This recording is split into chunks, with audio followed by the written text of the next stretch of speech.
So I did want to start off with, because that was something I know you guys may be, there may be some international people here. My talk is focused on US credit cards generally, and you'll learn a little bit more about what I'm talking about. I just don't want anybody to be from another country and say, hey, well, does any of this apply to me? Because I don't know. And a lot of countries don't have a lot of the options that we do in the US. So unfortunately, I can't give advice on stuff outside of the country. I do have a friend that does Canadian focus. I do have a friend that does is in Germany that does German focus, and I have a friend in the UK that focuses on that. So if you guys are from any of those countries, I can lead you to other people if you want to DM me directly. But I just kind of wanted to give that as a warning for anybody. I don't want you guys to have to sit through it and say, hey, well, none of this applies to me. But thank you for coming to my talk. It's an introduction to traveling more with points and miles. I am at the Points Fly Girl on Instagram. That is my main focus through social media. I do also have TikTok and do YouTube Shorts if any of you want to follow me on there. However, Instagram is my main focus, and a big reason for that is they make it a lot easier for me to share resources. It is this, can be a bit complicated, but I think there are ways to teach it. But having guides and things that I can reference to really helps. And I can do that with Instagram and with ManyChat, whereas it's very hard to do with TikTok and YouTube Shorts. So not all of my content goes on there, but all of my content is on Instagram. So if you guys are interested in learning more, you can follow me at the Points Fly Girl on any one of those channels, but most of it is on Instagram. To introduce myself, I have been traveling on Points and Miles for about 10 to 11 years now, but I got serious about it 6 years ago. Since then, I've been using points to travel business class and stay in luxury resorts that I could never afford. And my goal is to help everyone travel like I do and take advantage of traveling through points and miles. My day job is an attorney. I am a full-time attorney in Las Vegas, Nevada, but I find a lot of joy in traveling, and I enjoy teaching people the strategies behind traveling on points and miles. So let's get started with why should I use points and miles? I don't, everybody's at different levels, so I'm going to kind of start from the beginning. But learning to use points and miles makes it possible to travel much more often and in higher luxury while spending a lot less. And I know it sounds corny, but this really can be life-changing. I have this year, I'll be traveling to 7 countries, and that is not something that I would be able to do without points and miles. It's not something that I could have even come close to affording, especially because every single international flight that I'm flying on is in business class. Last year I visited Norway and Amsterdam for 2.5 weeks, and that was entirely covered on points. And when I say that, I mean our flights and hotels were covered on points. I did pay for, I think, 2 of the flights within Norway, but that was it. Otherwise, all we had to pay for was food and whatever tours we wanted to take. I also included this photo, me and my mom. I was able to fly her in business class for the first time. This is coming back from Amsterdam, so it was really cool to be able to fly her business class. And that's me in Norway. So what are points and miles? So points and miles are rewards that you can earn through spending and loyalty with certain credit cards, airlines, and hotel programs. And points can be used in different ways. You can exchange them for cash, gift cards, in-portal, purchase, erase, or transfer. If any of you already do have points or miles, then you know what I'm talking about. Usually you'll get a set of points for signing up, and then you will be able to use those points. And almost everybody uses it in the portal, right? Because that's the way they direct you to use them. You can go and book things through the portal. But a lot of what we do, you get a lot more value by transferring out and knowing when to find the good deals. A combination of both will usually get you better deals so that you are able to travel more and or in higher luxury by finding those deals, which you're not going to find in the portal.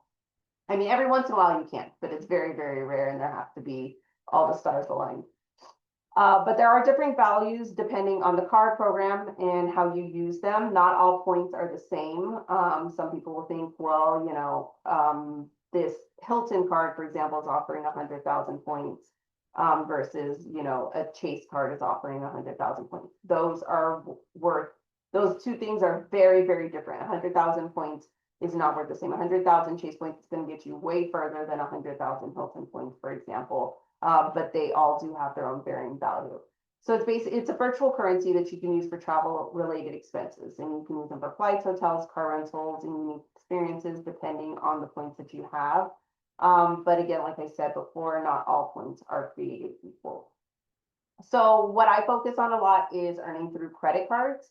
And that's because there's really no faster way to earn points, especially with what we call welcome offers. So a lot of times you'll see with a credit card, they will offer something like, you know, 60,000 points, 100,000 points, even higher, for spending a certain amount of money within a certain amount of time. Those are what we call welcome offers. And there is no faster way to earn points than that. A lot of people think, I think the old way used to be, well, you fly or you're loyal to these places and you will get points. And that is definitely a way to earn points. And I think that's a great way to earn points for people who travel for work or are traveling a ton for other reasons. But a lot of us don't. And you're not really going to get the points that are going to get you serious value without credit cards for the most part.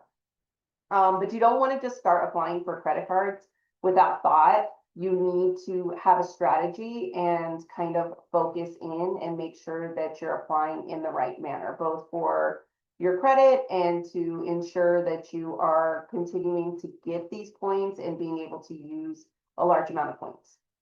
So there are two different methods to this.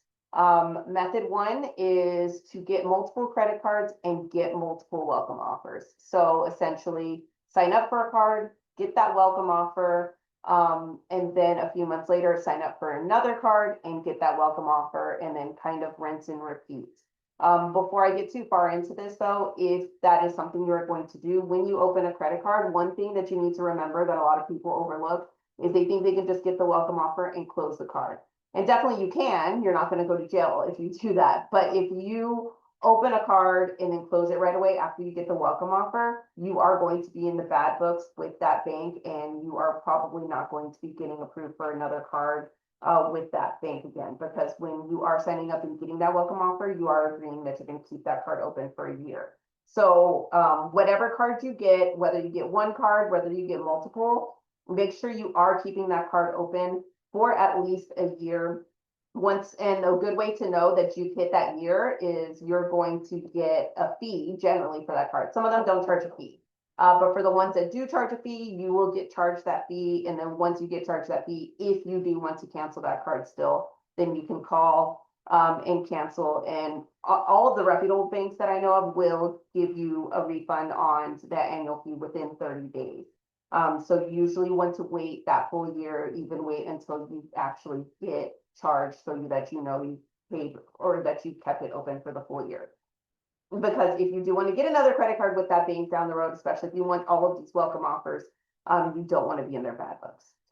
But a lot of people think that the way, you know, people like me are getting all these points is that we're going out and buying a ton of luxury goods and going into debt because we're spending all of this money. But no, the strategy is to only get the cards with the welcome offers essentially, or with earn rates that are going to give you extra points on things that you're already going to spend on. So most people can easily meet these welcome offers just by paying your gas bill, your light bill, when you go out to lunch, right? I am one of these people, you will never see me pull out my debit card unless it's an absolute emergency.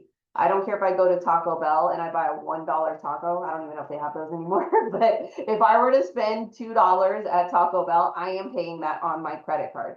Every single thing that I am going to buy anyway goes on a credit card. You are not, this is not like, hey, let's spend extra money because then you're going to be able to use those points. That is a horrible way to think, and that is not what we do. This is maximizing off of what you are going to spend on anyway. So that takes me into my next point of who is this for? right? If you're going to be doing this, you need to be somebody who can control your spending. If you are somebody who gets a credit card and has a tendency to max it out and not pay it in full, let's not do this until you are able to pay off your credit card in full every month. And there's a huge reason for that. The credit card companies, this is the catch, right? It seems like, oh, this is too good to be true. I'm getting all of these points and able to travel around the world. But there's a catch. They're trying to get you held up in a place where you are going to need to pay interest rates, late dues, all of that. All of that adds up, and that makes the credit cards a ton of money, and that's how they are able to afford this. But this whole thing is about maximizing for you, right? You are never going to get ahead if you are going to be paying interest rates on these cards. The interest rates on these cards vary between usually like 20 and 30%. It is insane. This is not something that you are going to get ahead if you are carrying over a balance. In the end, you might as well just pay out of pocket for all your traveling if you're going to be just giving all of this interest to the credit card companies. You do want to have a credit score, good credit score, because you need a good credit score to be getting approved for credit cards. So if you have, a credit score that is not, I'd say at least 670 or higher, then I would get working on that first. You do always want to have a healthy credit score for many things, right? To be getting approved for stuff. But you also pay your bills on time every month. Like I said, you want to be paying the credit card off completely every month. And that's not, oh, I can pay most of it. I can pay half of it. I'm sure I can pay it off in 3 months. None of that. Every single credit card needs to be paid in full every single month, because these interest rates will really get you. You do need to be organized and detail oriented, because you are going to have to track due dates, spending categories, and points balances. So it does take a little bit of extra work, right? It's not super easy, otherwise everybody would be doing it. That is one of my little pet peeves when a lot of people go on social media and say, oh, all of this is so easy. Like, there's a lot of things you need to track. There's things you need to keep up with. You do need to be tracking the credit cards that you have, making sure you're paying things on time. Auto pay will be your best friend. Every single credit card that I have is on auto pay to pay off the credit card when it's due every single month. I do not defer from that. But also you want to be patient and goal oriented. This isn't necessarily something that just happens overnight. I think a lot of people think that, you can get one credit card and then boom, done, that's it. I mean, you can get one credit card and then you can, travel off of the points that you get off of that credit card. But generally you do have to wait for the points to come in. And then it's a good idea to actually take the time and make sure that you're maximizing the value that you're getting off of those points, because they can be very valuable. And I've seen people spend 100, 200,000 points on an economy seat, where I have spent actually my biggest win was 29,500 points for a business class flight from LA to London. So, right, that means one credit card offer. I know how to maximize that and get me round trip business class tickets, whereas people who are just using them as quickly as possible are getting, maybe one economy flight. And, if they're your points, you can use them however you want, right? But if somebody showed you, hey, let me show you how, just $20 can go way further, then, you might want to listen to them because, right, you always want your money and or anything of value going as far as it can. So I'll talk about a welcome offer a little bit. Welcome offers are given when you open a new credit card and meet a minimum spend requirement. And it is the fastest way to earn a large amount of points. Typically requires between $1,000 to $6,000 spend in the first 3 to 6 months.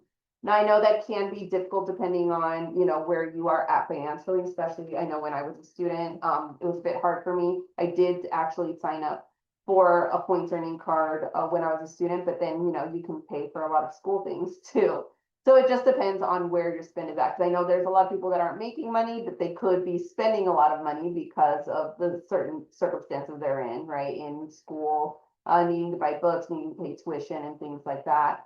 People with kids often find themselves in a situation where they're spending a lot of money on daycare and things like that. So every single welcome offer that you look at, you want to make sure that is a spend that you can responsibly make. You're not going to be spending extra money to make you know, any welcome offer spends. If you're ever short, then you need to come up with a way that you can responsibly make that spend. Can you, for example, if you have kids, will your daycare let you pay for 2 months in advance? Or, you know, if you're in school, maybe you buy your books earlier than you intended. I know one of the ways that I did it when I was making less money, is I did have I did own a home, so I had my electric bill, and then I was gonna be very short, so I think I paid $1,000 towards my electric bill. So I overpaid my electric bill because that's money that I was going to have to spend anyway, and then I just didn't have an electric bill for like 8 or 9 months, I think. It's Vegas, so we use a lot of electricity in the summer, but you know, just different things like that. The goal is to not be in a situation where you have to come up with creative ways to make these spend. You should have a plan already. But if you do have to, make sure what you're spending on is not something that you're like, oh, well, I guess I need to go out and buy a new designer purse or something like that, right? I mean, if that was something you're already going to do anyway, but only spend it on things that you're going to have to anyway. The goal is to not like be spending more to get these points, because the value just isn't there to just buy things to get the points. What you're getting back on your spend isn't, it's not there. It's maximizing, again, like I said, on what you're already going to spend. But if you get, like, if you're responsible and you get 2 good credit cards, 1 or 2 credit cards, like those can fund an entire trip. And I'm not joking about that. There's plenty of blogs out there that actually like to do this and show how 2 credit cards can fund an entire trip and what you can do with that. And there are a lot of, there you can get pretty far with some of these points. So sometimes these offers are elevated for a limited time, making them even more valuable, because sometimes, like one of the most popular credit cards, the Chase Sapphire Preferred, for example, it's generally at 60,000 points. But a couple months ago, it was at 100,000 points, which is very valuable. And now it's back to 75,000 points. So that is valuable as well. So you can get these elevated limited time offers. But essentially, oh, I think I put this in the slide again, but I didn't need to. But essentially, there are 2 main ways to start traveling on points, and that is maximizing those welcome offers where you are continuously getting them, or just making sure that you are maximizing ways to earn points on with your everyday spend. So not only are there ways, you know, just most of the time when you're spending on certain things, you're going to get 1 point per dollar. But there are other ways to maximize your earn, and you can use things like shopping portals.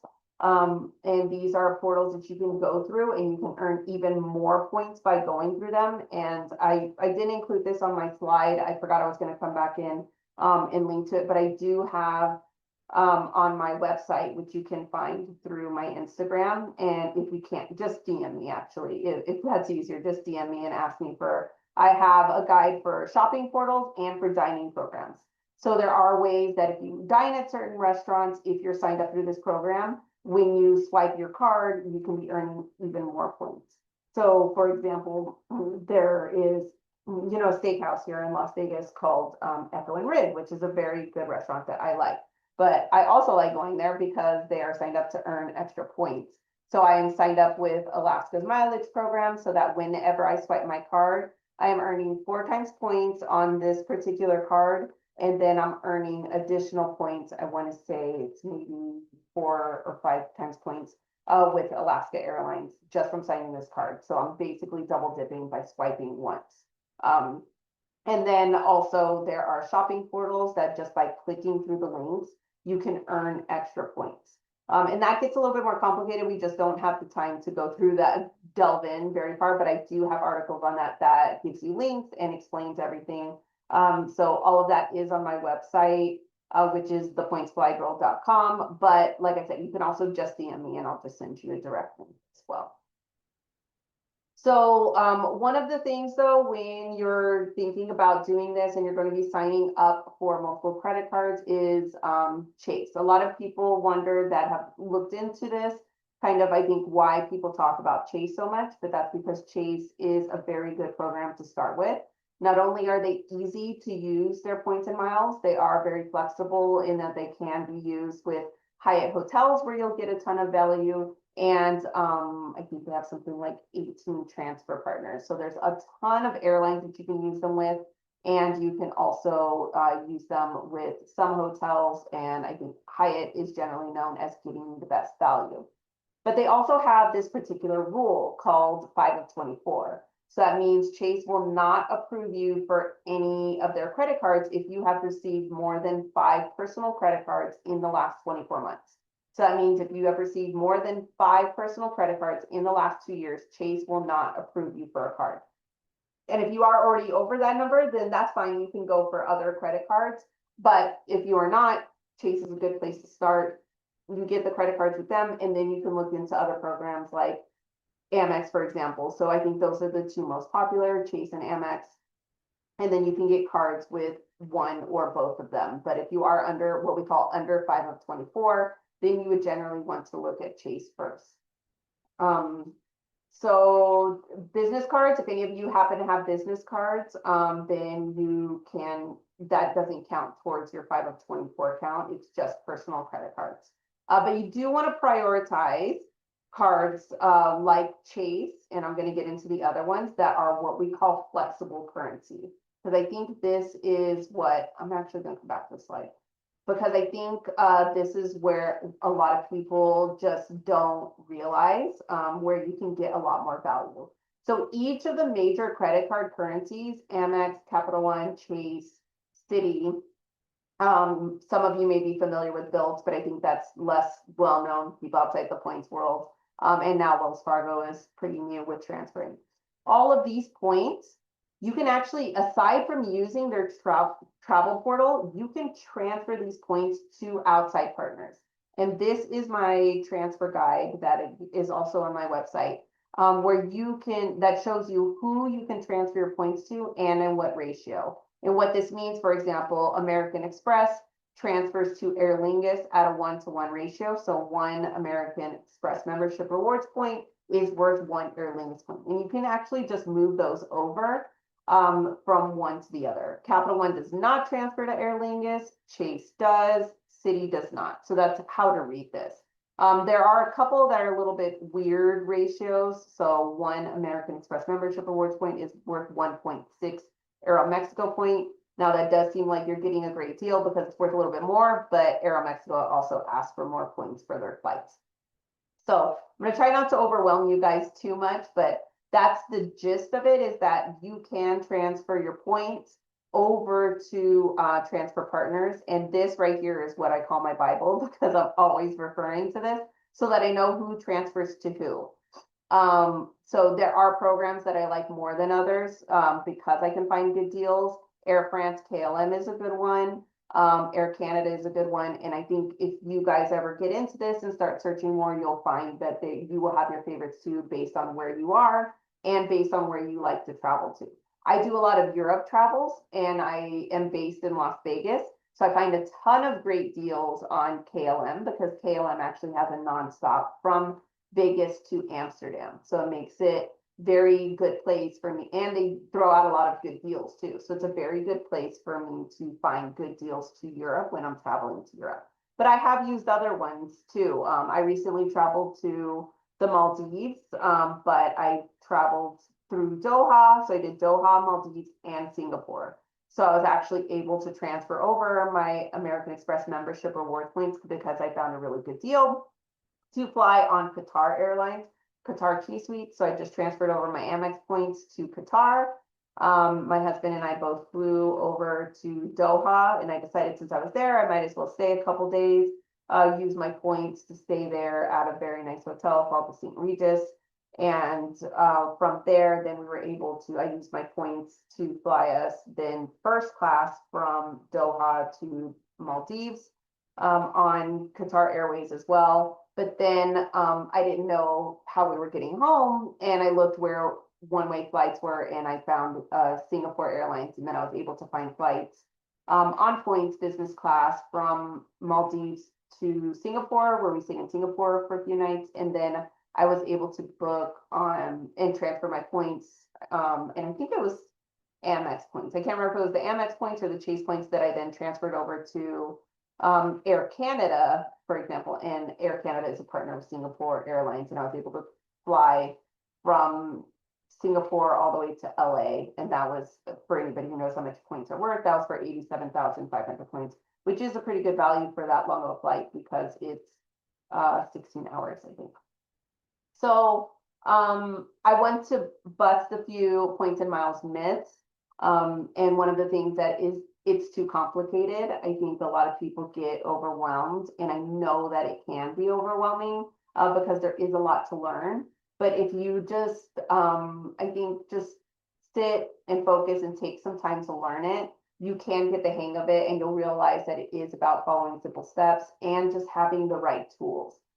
Because there is a lot to know, but it's not too much. I think that anybody who takes the time can learn this. The other thing is, I think a lot of people think I don't travel enough to make it worth it. But even if you only take 1 or 2 trips a year, points and miles can significantly cut down your costs. You can fund, I mean, if you're traveling less, you can make your points go even so much further, right? You can travel and have your entire vacation funded, even if you just travel once a year. Or, you know, if you're not gonna be traveling that much, bring your mom along with you and pay for her too, or your best friend or whoever, and you can do that. There are ways to use your points to bring a travel partner with you as well. If you don't travel at all, which I'd be very surprised if anybody who came to this talk is not interested in travel. You can also, there's ways to cash out your points, and you can use the same strategies to just get more points to cash out if something that you prefer. But that does actually something not on here that takes me into a lot of people wonder, well, why don't you cash out your points? And that's because if you use them on travel, if travel is something you value, you can get a lot more value on travel. So like I said before, my biggest win, I think, was the booking a flight for me and my husband on points. And this was just kind of a perfect storm, and I can get more into it. If anybody wants to DM me, I can tell you a little bit more about it. But I booked a nonstop from LA to London, business class, which is lie flat seats, for 29,500 points. So those same amount of points you can use to cash out, but that would be $295 if you were to cash that out with Chase. So the question is, some people would rather have the $295. For me, if I'm deciding between $295 or a lie flat seat to London, I am using those points on that. That is an extreme example because you will not often find deals that good, but they are out there. My friend actually just recently booked a flight from Vegas to London nonstop because I was searching for flights because I knew they were going on a trip, and I decided to help them out and found a killer deal where they were actually able to fly lie flat seats nonstop Vegas to London for 33,000 points. So they are rare, but they're also out there. It's not something that's totally out of reach. I think more on average, you are probably, when you're looking for a good deal, you can find them for 50,000 to 60,000 points for a business class flight. But if you're not interested in business class and you just want to travel more, you can definitely find flights, international flights in economy for 6,000 to 9,000 points from the US. Sometimes depending on if there's a bonus and things like that, you can even as low as 4,000. So again, you know, to use the same example, would you rather have, you know, a flight to London, or would you rather have $40, right? Because that's what $4,000 is worth. So, you know, that's only for you to decide, and that's up to you. That is oversimplifying it a little bit because there are taxes and fees that come along with it. With business class flights, the taxes and fees are higher. For that flight where I paid 29,500 points, our taxes and fees were around, I want to say, $270 a person. And for economy, they are around, I think, $103 a person now. So it depends. It depends on the airline, depends on the time, it depends where they're flying through. Sometimes I'm not even sure, you know, what rhyme or reason they use. But you know, sometimes the taxes and fees are a bit higher. But so it's oversimplifying it a little bit because you are paying the taxes and fees on top of that. So that is something that you want to consider as well. I think the other one is you need a lot of money to earn points. That is a myth because with a solid strategy, you and your family, with your typical everyday spending, you can make a ton of points. I was at a conference. I spoke at this conference last year. I'm speaking again this year, called Travel More, where it's a bunch of people like me who talk about strategies and how to use your points and earn more. And one of the talks there was a woman who was as a school teacher, how I earned 1 million points in a year. There are ways that you can earn a ton of points, even if you're not earning a ton of money. And a lot of it is through strategy, and learning to make every purchase count through things like shopping portals and dining programs that I spoke about earlier, but also through the welcome offers and making sure that you maximize those and getting the right cards with the right strategy at the right time. I think one of the biggest myths, and a lot of you are probably thinking it now, is that is going to ruin your credit score when you are applying for multiple credit cards. And it actually does not. It, in fact, will oftentimes increase your credit score because you are paying your bills on time every single month, paying it off. And that obviously helps for your credit score. And then on top of that, you are increasing your credit to debt ratio. What that means is, let's say I get a credit card today that has a $10,000 limit. And then I'm using my everyday spend on that. If that is my only credit card and I spent $3,000 for the month on, groceries, bills, everything else, then I'm using a lot of my credit, my available credit, because my available credit is only 10,000. I'm using 3,000 of that. That actually is not great for your credit score. But let's say I now have 3 cards with the $10,000 limit. Now my total credit is $30,000 and I'm only using 3,000 of that. So I'm spending the same. Now the percentage is much lower, right? Now I'm only spending 3,000 of 30,000. So now that looks good because I'm not using all the credit available to me. Whereas before I was using a much larger percentage of the credit available to me. But yes, I posted it before. Maybe I should have included it on here, but my credit score is in the 800s and I apply and get a new credit card approximately every 3 months. So just very quickly, I know you guys might hear the words points and miles. So to differentiate, points are typically associated with credit cards. Usually most credit cards are going to give you what they call points. The only exception to that is Capital One. They call theirs miles. But miles are usually tied to an airline or loyalty program. So if, for example, I'm getting Chase points, I transfer them over to United. Now they're United miles. It's basically the same thing, but that's why you guys hear it different ways. But we do want to focus on flexible points that I talked about earlier: Chase, Amex, Capital One, Citi, Bilt, and Wells Fargo. Wells Fargo isn't used as much. I think Chase and Amex are the most common, with Capital One as a close third, but all of these have some great earn rates and some great ways to use their points as well. But as I said earlier as well, you get higher value when you transfer them out to loyalty programs. And they all do transfer out to certain loyalty programs, and some of them just give you better value than others. One of the underrated ones is Citi, for example, transfers a 1-to-2 ratio to Choice. So what that means is when I transfer my Citi points over to Choice, they double. And that is actually good because Choice has some really good deals. So I've been able to get some really good value out of taking advantage of that. But, just similar to investments, you want to diversify. You can have different points in different programs. You can use them for different things. You can use one for hotels, one for flights, if that's where you are getting the best value. Not the same as investments though, because you're not going to be raking in all the money from the points.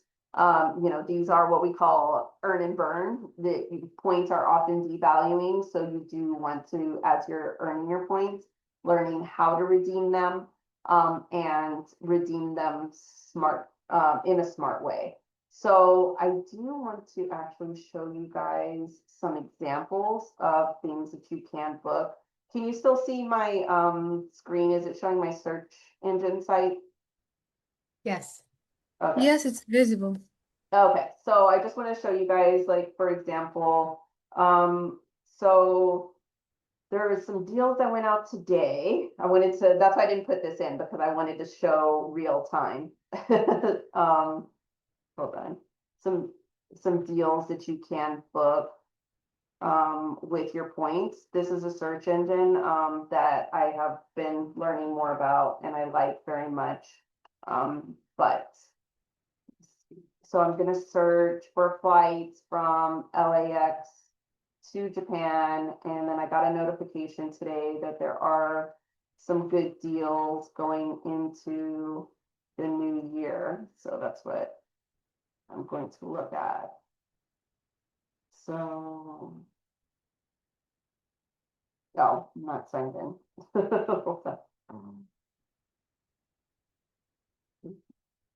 Sorry, I'm on a different.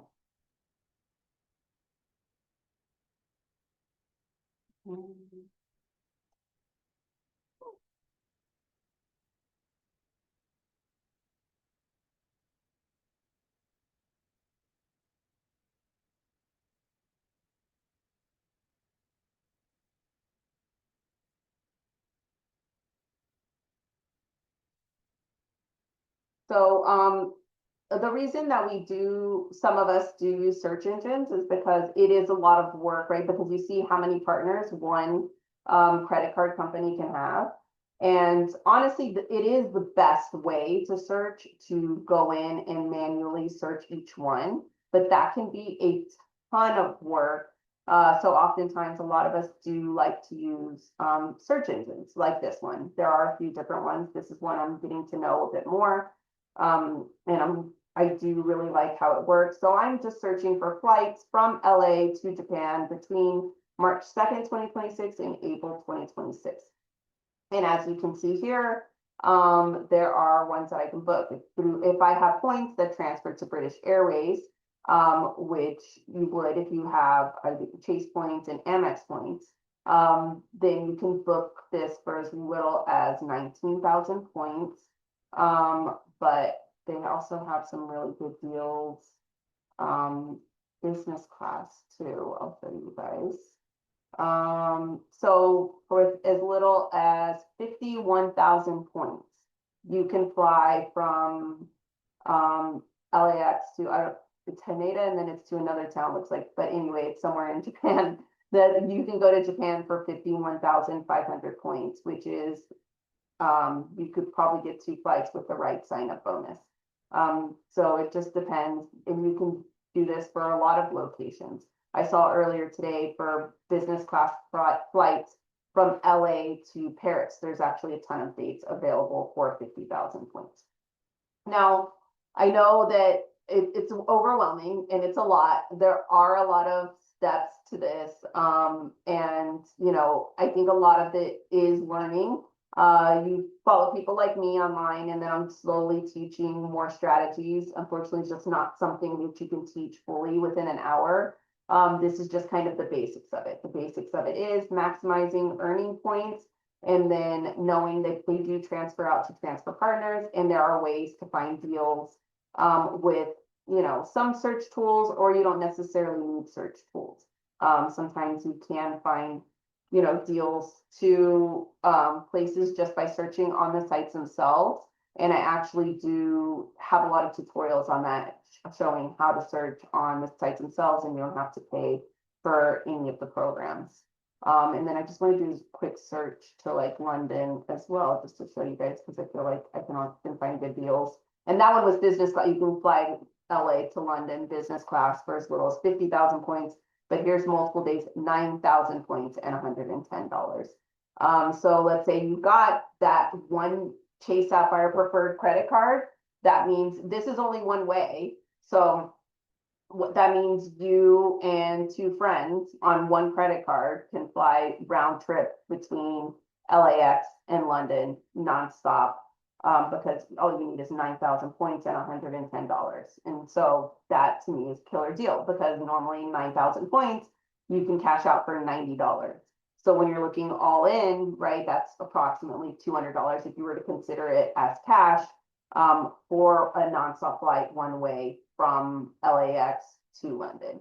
So as you can see, you know, this is things I'm searching in real time just right now. And you know, I'll admit, maybe you guys won't find them as quick, because I know, you know, where the deal, you know, sweet spots are, and a lot of these things because I do spend a lot of time on this. But you know, these points really can have value, and I just want to teach you guys, because if you go in the portal, that's probably going to cost you 30,000 points or so.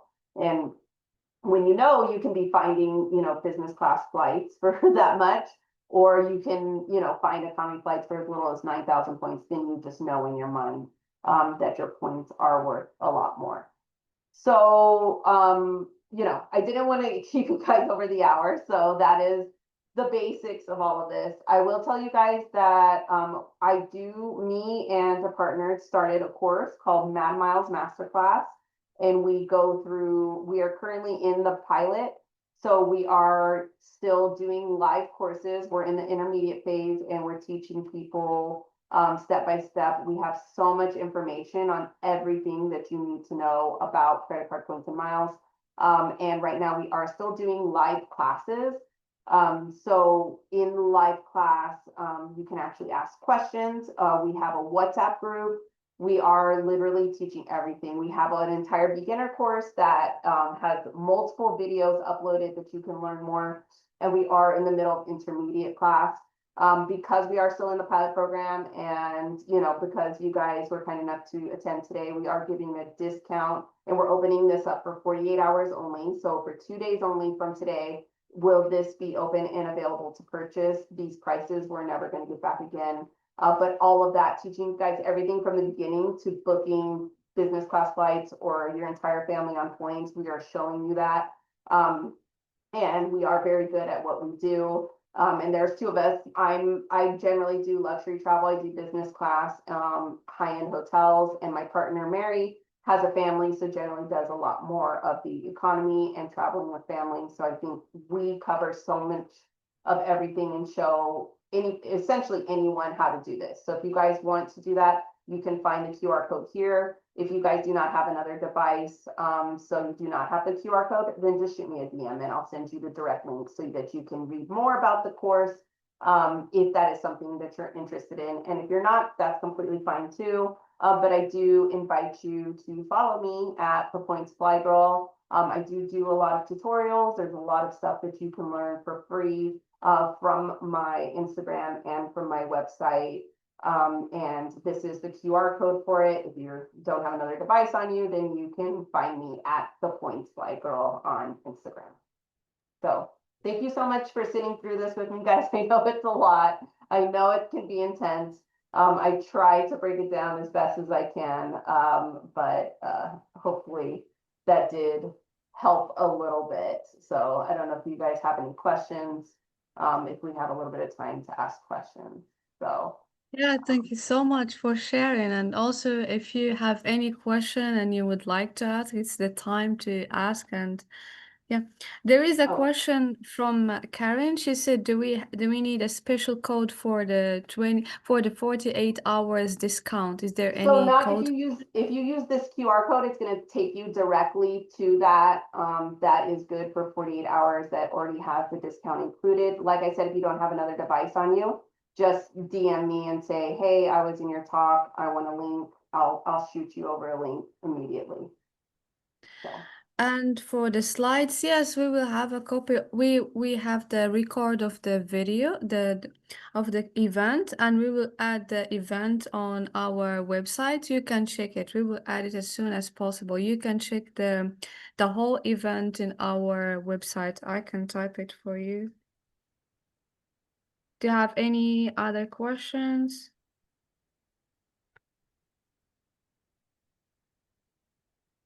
Yeah, you can check the event here in our website.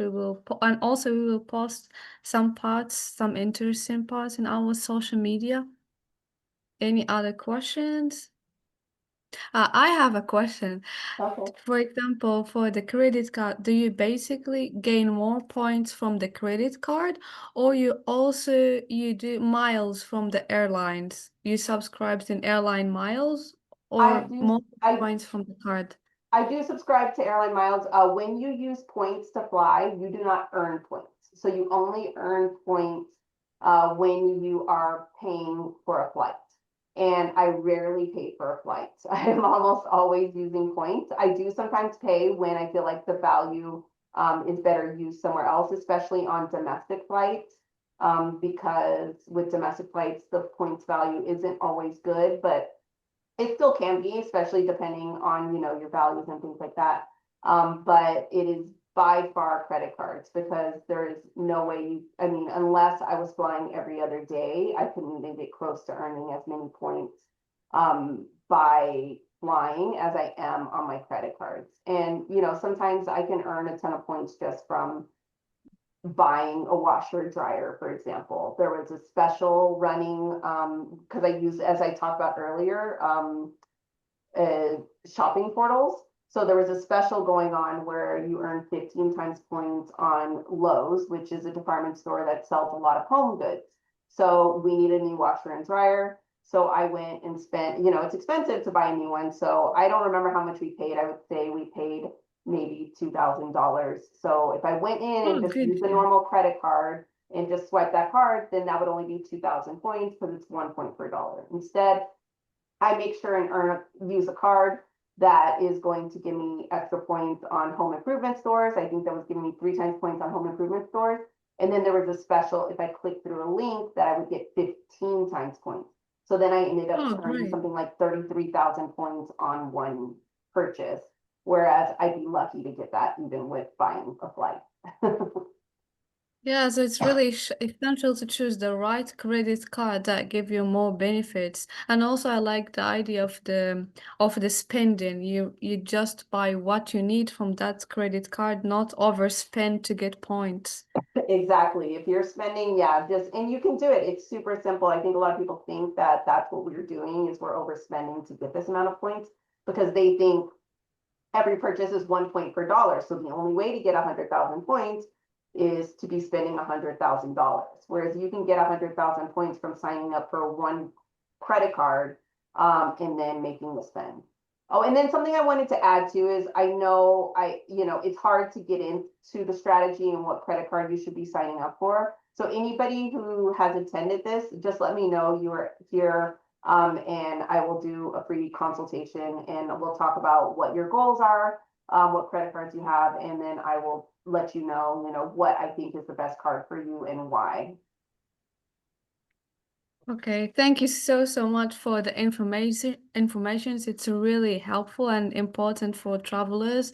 Thank you so much. And also, I just want to remind you about our upcoming events for this year. We have August to climb Kilimanjaro, October luxury safari, November Peru and Guatemala. And for our upcoming trips for 2026, we have Peru, Morocco, Costa Rica, and we have early bird pricing code. I will leave it in the comment section here. It's TP26. Here is the code. And thank you everyone for attending and thank you so much for the information. Yep, and if anybody thinks of a question later, feel free to DM me on Instagram. I answer all my DMs. Thank you. Okay. Okay, thanks guys, bye. You're welcome. Have a good day all.